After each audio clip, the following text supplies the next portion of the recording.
Greetings, this is Reverend Yue McCormick of True Vow Temple.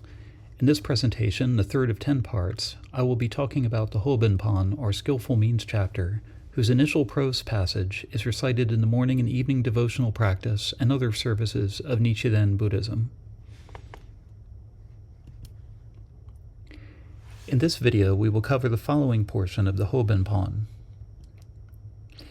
Shoi sha ga butsu zo shingon hyaku senman noku mu shu sho butsu jingyo sho butsu mu ryo do ho yu myo sho jin myo sho fu man jo ju jin jin mi zo u ho zui gi sho setsu i shu nan ge.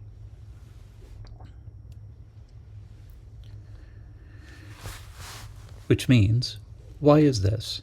Because the Buddhas attended many hundreds of thousands of billions of innumerable other Buddhas, fully practicing the infinite dharmas of the way of those Buddhas bravely and strenuously to their far-flung fame until they attained the extremely profound and unprecedented dharma. They expounded it according to what is appropriate, but their intention is difficult to understand.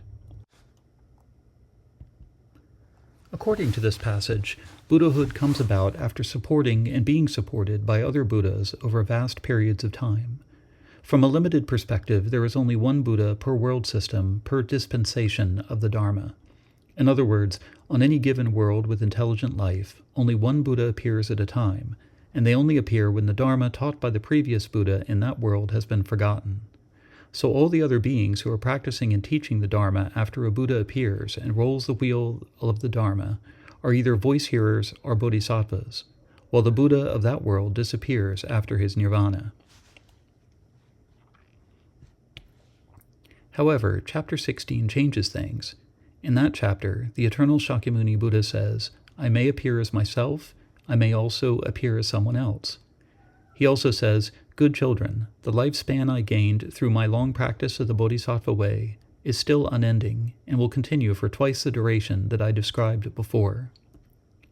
If the eternal Shakyamuni Buddha actually attained Buddhahood in the remote past, then the Bodhisattva who became Shakyamuni Buddha was already a Buddha using skillful means to show how to become a Buddha over an immensely long period of time.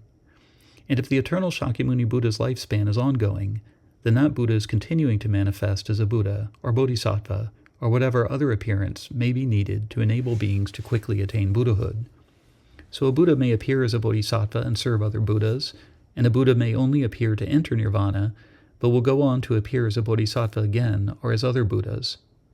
All these lifetimes as Buddhas or as Bodhisattvas appearing as unawakened beings are skillful means, and all of these skillful means are working together to bring about the awakening of sentient beings that is universal and always being expressed in terms of the process of aspiring to awakening, and leading others to awakening. Now let's look at some key terms used in this passage. The term do-ho combines do, which is the Tao or the way, and ho, which is the character used to translate Dharma. Dharma can mean truth, or the teaching of the Buddha, but it can also mean phenomena. Ho can also mean model, example, principle, method, or even way. Putting this together, do-ho means dharmas of the way.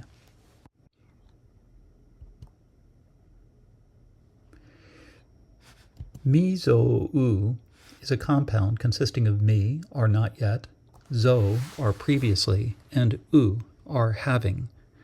Putting these three characters together, we have not yet previously having, which means unprecedented. Ho is Dharma. So mi-zo-u ho is unprecedented Dharma. Why is the Dharma unprecedented?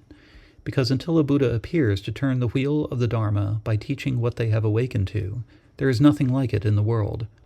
Also, the teaching of the Lotus Sutra that the Buddha has initiated is unprecedented because the teaching of the one vehicle and the attainment of Buddhahood in the remotest past, which are the core teachings of the Trace Gate and Original Gate, respectively, have not been taught in any of the previous sutras.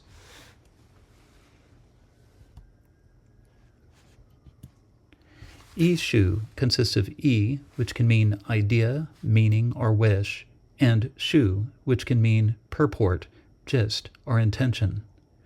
Together as a compound, Ishu means will, intention, view, position, import, or meaning. What is the true intention of all Buddhas?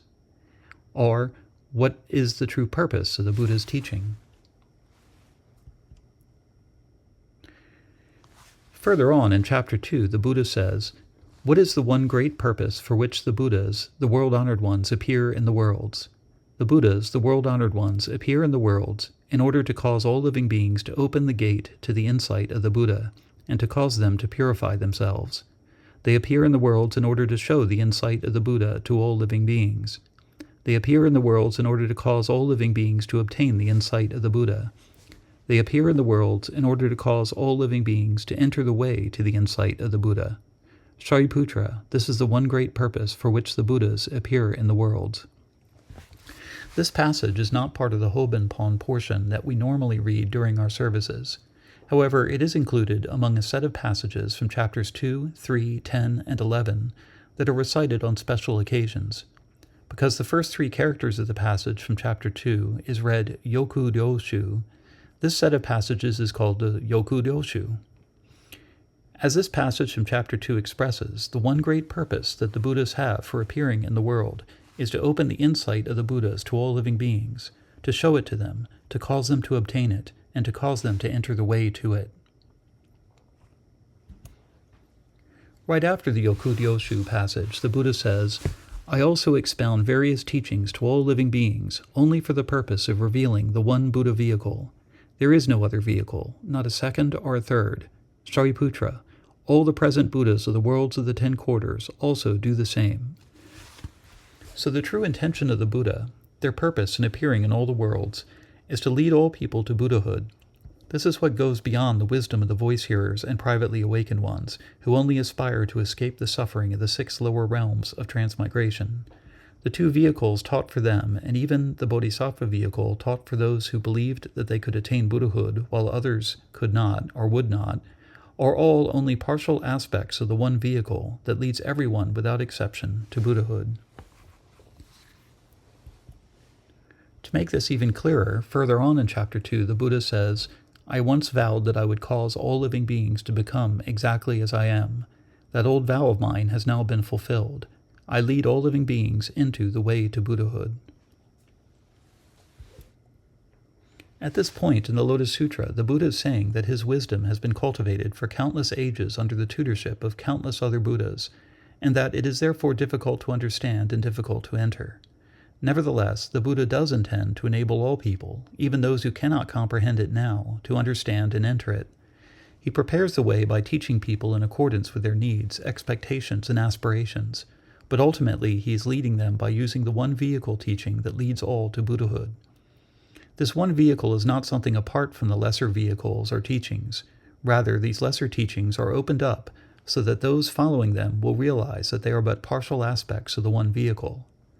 The vehicle of the voice-hearers is that aspect of the one vehicle that leads to freedom from compulsively engaging in the vicious cycle of the 6 lower realms by listening to the Buddha's teachings and putting them into practice.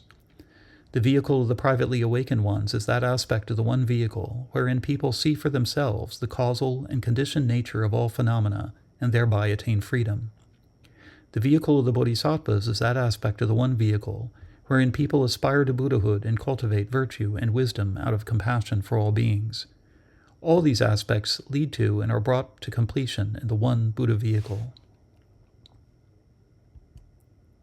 I now bring this third of a 3-part presentation on the Skillful Means chapter of the Lotus Sutra to a close. I look forward to your questions and comments. May the merits of this talk on the Dharma extend universally to all, so that we and all living beings together accomplish the Buddha way.